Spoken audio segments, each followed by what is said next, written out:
Start. मित्रांनो, आपण त्याला आता निसर्गात सोडून देतो.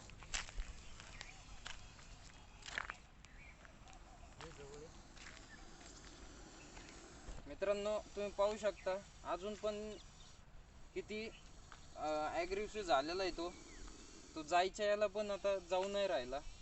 आता एवढा रागिष्ट झालाय. त्यावेळेस ज्या वेळेस त्याला खतरा महसूस होतो, नागाची हेच खासियत आहे मित्रांनो, पाहायला भेटते ती की नाग बाकीच्या सापां वेगळा आहे का. तर मित्रांनो, तो एकदा जर फण काढून बसला तो जायच्या मार्गावर नसतो.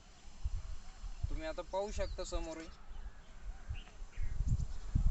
आता आपण त्याला